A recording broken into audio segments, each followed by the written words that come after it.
বাবা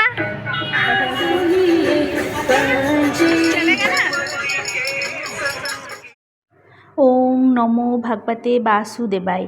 আমি মাম্পি, তোমাদেরকে আমার আন্তরিক ভালোবাসা ও শ্রদ্ধা জানিয়ে আমার নতুন এক ভিডিওতে অনেক অনেক ওয়েলকাম জানাই। আশা করছি সবাই খুব ভালো আছো, আর আমিও নারায়ণ ঠাকুরের কৃপায় খুব ভালো আছি। অবশেষে 3 দিন জার্নি করে এসে আমরা এমপিতে পৌঁছেছি, তাই সেদিন আর ভিডিও করতে ইচ্ছে করেনি, তাই তার পরের দিন থেকে ভিডিওটি করেছিলাম। তো তোমাদেরকে চলো প্রথমে আমি দেখাই যে ঘরটাতে আমরা এসে উঠেছিলাম, সেই ঘরটা। সিঁড়িতে উঠেই আমাদের রুম ছিল, পাশে একটা রুম ছিল, ওটা একটা ফ্যামিলি থাকতো। তো এই দেখো, এই ঢুকেই এই ডাইনিং হলটা পড়বে। এই মেন গেট থেকে এসে সামনে ডাইনিং হল, তার বাঁদিকে আছে বেডরুম, আর ডান দিকে কিচেন, আর একটা ওয়াশরুম টাইপের, মানে জামা কাপড় ধোয়া, বাসনপত্র ধোয়ার মতো জায়গা। আর এই যে মেন দরজা একটা ছেদ দেখছো, এটা দিয়ে ওই বাইরেটা পুরোটা দেখা যায়, যে বাইরে কে এসেছে সেটা কিন্তু দেখতে পাওয়া যাবে।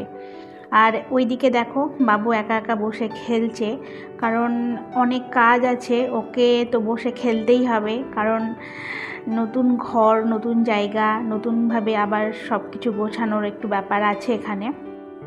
আর আগে বলে রাখি, এই রুমটা আমরা টেম্পোরারি নিয়েছি, তার কারণটা অন্য একটা ভ্লগে আমি তোমাদের সাথে শেয়ার করব। তো এই রুমটা বেশ ভালোই, খারাপ না। ফ্যান ওনারের, তারপর যে ওই আলমারিটা দেখলে সেটাও ওনারের, ওগুলো সব আমরা ইউজ করতে পারবো। আর এ হচ্ছে কিচেনটাও বেশ বড় সড়ো, ভালো, খারাপ না সব মিলিয়ে। কিন্তু একটাই প্রবলেম, আমরা এখন যেখানে আছি না, সেখান থেকে ওর কাজের জায়গাটা 2 ঘন্টা, মানে যেতে 2 ঘন্টা, আসতে 2 ঘন্টা। তাহলে কি করবে ভাবো, মানে বাড়িতে আর কতক্ষণ থাকতে পারবে? যদি 4 ঘন্টা যাতায়াতে সময় লেগে যায় তাহলে তো খুব মুশকিল। আর এই রুমটা যদি আমরা থাকি তো 6:30টায় রুম থেকে বেরোতে হবে, আর রাত্রি পৌঁছাবে 10টায়। তো এতক্ষণ ধরে ওর লং জার্নি হয়ে যাবে কাজের জায়গায় যেতে, সেই জন্য এই ঘরটা না আমাদের ঠিক পছন্দ না এখানে থাকার জন্য। আর আরেকটা বড় প্রবলেম হচ্ছে, এই ঘরের একটাই মাত্র জানালা, এই যে এই জানালাটা দিয়ে সামনেটা দেখা যাবে। আর এই আমরা যে জায়গাটায় ছিলাম সেটা খুব ভালো জায়গা, 4 রাস্তার মোড়ের উপর ঘরটা ছিল, আর সামনে স্কুল ছিল, কলেজ ছিল, মানে প্রপার শহরের মধ্যে আমরা ছিলাম। কিন্তু এই একটাই জানালা, আর ঘরে কিন্তু আলো ঢোকার কোনো জায়গা ছিল না, আর আশেপাশে কোনো সেরকম জানালা নেই, বা আমি ঘর থেকে নিচে বেরিয়ে একটু ঘোরাঘুরি করব বাবুকে নিয়ে, সেটাও কিন্তু উপায় ছিল না। আর আরেকটা প্রবলেম হচ্ছে, এই রাস্তা দিয়ে 24 ঘন্টা গাড়ি যাতায়াত করছে, এত আওয়াজ কি আর বলবো তোমাদেরকে।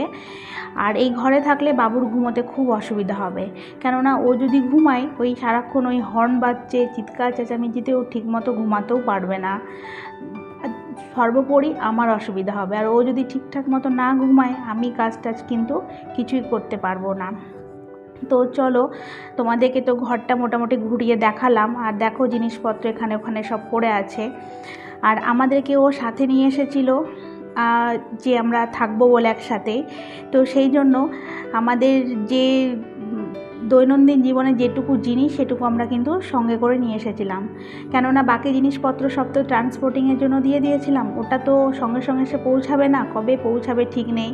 আর আমরা তো আগেই চলে এসেছি, তো আমরা এসে কি খাওয়া দাওয়া করবো না করব, সেই জন্য যে মেন জিনিস সেগুলো নিয়ে এসেছিলাম, যেমন তার মধ্যে ইন্ডাকশন, আর কিছু বাসনপত্র, আর কিছু খাবার। আর তোমাদেরকে আরেকটা কথাই বলে রাখি, আমরা যখন এই জার্নিটা করছি তখন না আমাদের শ্বশুরবাড়িতে একজন মারা গেছিলো, তো আমরা অসহ্য হয়েছি, সেই জন্য তো তেল হলুদ কিছু খাবো না। এইদিকে ভাতটা বসিয়েছি, আর ওইদিকে একটা তরকারি করব, সাদা তরকারি। আর অসহ্য হলে তো অন্যান্য সেরকম কোনো সবজিও খাওয়া যায় না, বেগুন আর সিম টিম এসব তো কিছু খাওয়া যায় না, ওই আলু, পেঁপে, কলা, ছোলার ডাল আর কুমড়ো, তো ওখান থেকে নিয়ে এসেছিলো আলু, পেঁপে, ছোলার ডাল কিনে নিয়ে আসলো। এটাই আমি রান্না করছিলাম, একটু ঝাল ঝাল করে রান্না করলাম, কেননা পেঁয়াজ রসুন তো থাকবে না, একটু যদি ঝাল ঝাল করে না মানে রান্না করি তাহলে কিন্তু মুখের স্বাদটা আর পাওয়া যাবে না। তো অনেকগুলোই কাঁচা লঙ্কা দিয়েছি, তো ওইটাই রান্না করছি। আর এখন রান্না টান্না করে খাওয়া দাওয়া করে একটু ঘুমাবো। সেরকম গোছাবো না আমি জিনিসপত্র, কেননা এই রুমে তো আমরা বেশি দিন থাকবো না। আর একটা জায়গা আছে রামপুরা বলে, ওখানে গিয়ে আমরা ঘর দেখব, কেননা ওখান থেকে ওর কাজের জায়গা ওই 40 মিনিট থেকে 50 মিনিট, ওই জার্নিটা ঠিক আছে, তাও ওটা মানা যায়।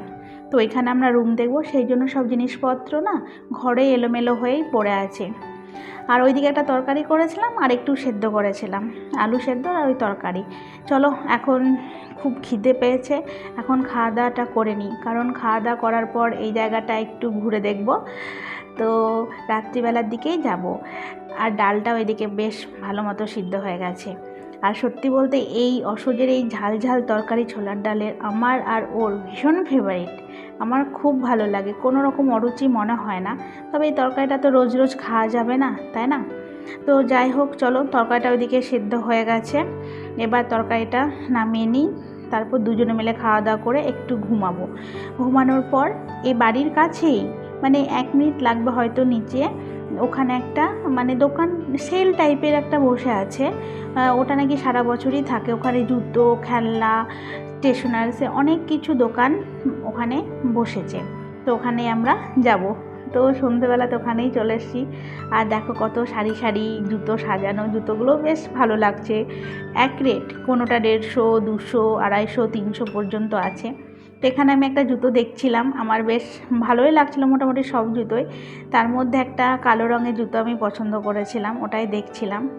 আর এইদিকে বাবুর জন্য একটা জুতো নিয়েছি, কারণ ও তো এখন হাঁটাহাঁটি শিখবে, এখানে ওখানে নিয়ে যাব, তাই জুতোটা পরিয়ে নিয়ে যাব ভাবছিলাম। সেই জন্য এই শ্যু কিনেছি। আর শ্যুটা কিনলাম এই জন্যই যে সামনে শীতকাল আসছে, ওর সুবিধা হবে সেই জন্য। আর এই দেখো, এই জুতোটা আমার পছন্দ হয়েছিল, কিন্তু নেবার সময় না আমি অন্য একটা জুতো নিয়েছি। লাস্ট মুহূর্তে ও বলছে তোমাকে এই জুতোটার ভালো লাগছে না, ঠিক ও একটা নিজে পছন্দ করেছিল, আমরা সেই জুতোটা নিয়েছি। তো জুতোর পাশাপাশি এখানে আরও অনেক কিছু জিনিস দেখতে পাচ্ছ, দেখা যাচ্ছে খেলনার জিনিস, তারপরে স্টেশনারি জিনিস, কিছু জামা কাপড়ও ছিল। তো খেলনার দোকান যেহেতু ছিল, তো ভাবলাম বাবুর জন্য কিছু খেলনা নেওয়া যাক। এতদিন পর্যন্ত সেরকম কোনো খেলনা কিনিনি, ও বাসনপত্র নিয়েই খেলতো।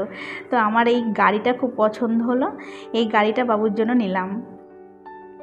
তো এখানে আরও অনেক রকমের খেলনা ছিল, তো আর একটাও নিতে আমার ইচ্ছে করছিল বাবুর জন্য। এই যে হরে কৃষ্ণ, মানে 2 হাতে 2টো খঞ্জনি আছে, এটাও বাজাবে। এই ধরনের পুতুল না বাড়িতে একটা জামাইবাবু কিনে দিয়েছিল, একটা মা কিনেছিল, ওগুলো তো সঙ্গে করে নিয়ে আসেনি, তাই ভাবলাম এখানে বাবুর জন্য আর একটা নিয়ে নিই, হরে কৃষ্ণ করবে এরকম।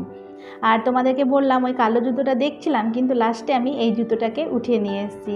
ও বললো এটা নাকি আমার পায়ে ভীষণ মানাচ্ছে, কি জানি, তো আমি একবার পরে দেখছি, তোমরা জানিও এটা সত্যি পায়ে মানাচ্ছে কি না, না ভালো লাগছে কি না। তবে যাই হোক, না মানালেও আমি পরবো, কেননা আমি যেহেতু কিনে নিয়ে এসেছি। তো আমার ভীষণ ফেভারিট এই স্টাইলে, এইরকম স্টাইলের জুতো। আর এই দেখো বাবুকেও জুতোটা পরিয়ে দিয়েছি, বাবু এখন বসে বসে খেলছে। তো চলো, আর অনেক রাত হলো, ভিডিওটা আর বড় করব না। আর বাসুদেবের জন্য যে পুতুলটা কিনেছি সেটা তো একবার দেখো, চলে যেও না। আর এই যে পুতুলটার পাশে একটা চাবি আছে, সেই চাবিটা অন করে দিলে যেমন আমরা হরে কৃষ্ণ করতে যেমন খঞ্জনি বাজায়, এরকম করে খঞ্জনি বাজাবে আর ঘুরে ঘুরে বেড়াবে। দেখো কি সুন্দর বাজাচ্ছে।